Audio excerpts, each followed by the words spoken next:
जय भीम, नमो बुद्धाय। मैं आम्रपाली आप सबका स्वागत करती हूँ ह्यूमन अवेकनिंग विद बुद्धा में। दोस्तों, आज का विषय है भगवान बुद्ध ने बताए हुए पंच नियमों का।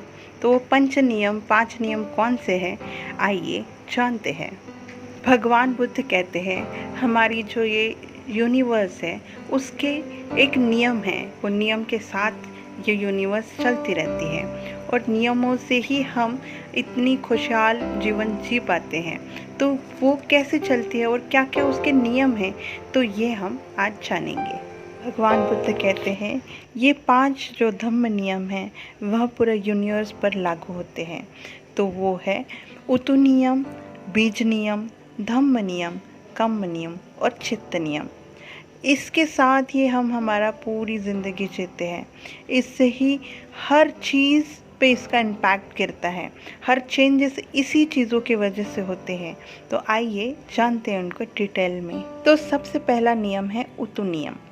उतु नियम मतलब जो ऋतु है, जो जिसमें चेंजेस आते हुए, जैसे धूप पड़ती है, बारिश होती है, ठंड लगती है, ज़ुकाम होता है, जो भी अर्थक्वेक आते हैं, फ्लड्स आते हैं, सुनामीज आती है, तो ये सब है क्लाइमेट चेंजिंग की वजह से होते।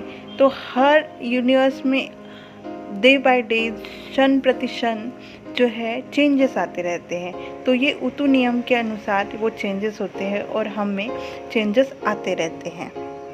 दूसरा पंच धम्म नियम है बीज नियम। तो बीज नियम मतलब कि सीड्स, जो बीज होते हैं, हम जब खेत में बोते हैं तो पेड़ उगता है और पेड़ के फल लगने के बाद वही सीड जब ज़मीन पे पड़ते हैं तो बहुत सारे पेड़ उत्पन्न हो जाते हैं। तो वो एक बीज की वजह से बहुत सारे पेड़ों का उत्पत्ति होती है। तो वो जेनेटिक तरीके से वो चलती रहती है। फिर वो दूसरा पेड़ के जितने भी बीज होंगे, फिर तीसरा पेड़, ऐसा करते पीढ़ा न पीढ़ जो पीढ़ी चलती रहती है वो पेड़ों की भी। तो वैसे हमारी भी चलती है, पशु पक्षियों की भी चलती है। तो इसी नियम को जो बोलते हैं उसे बीज नियम कहते हैं। जैसे हम हमारे पेरेंट्स द्वारा आए हुए हैं और उनका जेनेटिक भी हमारे अंदर होता है, वैसे ही हमारे पूर्वजों का भी जेनेटिक हमारे इसमें होता ही है।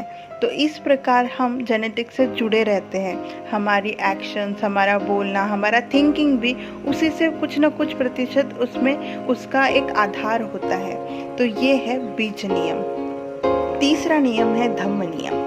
धम्म नियम मतलब कि यूनिवर्स में हो रहे जो भी परिवर्तन है, वो परिवर्तन, छोटे छोटे परिवर्तन बड़े बड़े परिवर्तनों को जन्म देते हैं। तो उसका एक नियम होता है।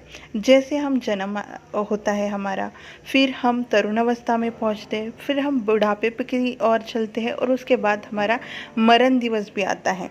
तो उसी प्रकार हर चीज़ का, हर एक वस्तु का एक नियम होता, उत्पत्ति होती है और वो समाप्ति की ओर जाता है। तो वैसे ही पेड़ पौधे, पहाड़, नदियाँ, पृथ्वी, सूरज, ये सोलर सिस्टम, गैलेक्सी, यूनिवर्स, जितने भी चेंज होते हैं उसमें एक कॉमन चीज़ होती है कि उनकी उत्पत्ति होती और उसका डिस्ट्रक्शन होता है, मतलब उसका समापन भी होता है। तो ये है धम्म नियम। चौथा नियम है कम्म नियम। कम्म नियम मतलब जो भी हम कर्म कर रहे हैं वो अच्छे या बुरे हैं, उसका जो रिज़ल्ट होता है उसे हम कर्म कहते हैं। तो कर्म के ये जो रिज़ल्ट होते हैं या कर्म पाप पुण्य जो भी संचय होता है, उसे हम कह सकते हैं कि संसार में हम जो ये चक्र में फंसे हुए, उसे उस चक्र से निकलने के लिए जो फ्यूल लगता है उसे हम कर्म कह सकते हैं, उसे हम एनर्जी कह सकते हैं। तो कर्म ऐसे ही चलते हैं कि हम दोनों कर्म करते रहते हैं और कर्म का रिजल्ट पाने पे हमें कुछ चीज़ें समझ आती हैं। तो यही है कर्म नियम। पांचवा नियम है चित्त नियम। चित्त नियम मतलब जो मन में हम विचार करते हैं, जो भी हमारे विचार अच्छे या बुरे होते हैं, वो जो है प्रतिक्षण, क्षण प्रतिक्षण चेंज होते रहते हैं। कभी वो आते हैं मन में और कभी वो चले भी जाते हैं। तो ये कांस्टेंट, ये जो प्रक्रिया है वो होती रहती है। इस प्रक्रिया को ही हम कहते हैं कि चित्त में, हमारे मन में थॉट्स आ रहे हैं, हमारे चित्त में गति आ रही है, तो इसे ही कहते हैं चित्त नियम। भगवान बुद्ध कहते हैं कि ये 5 नियमों द्वारा ही हम चलते हैं, हमारा पूरा जीवन इसमें चलता है। तो ये नियम, इसका एक भी नियम नहीं होगा तो हम अधूरे रह सकते हैं। तो इसलिए ये पांचों भी नियम पूरे यूनिवर्स को, पूरे सोलर सिस्टम को चलाते हैं।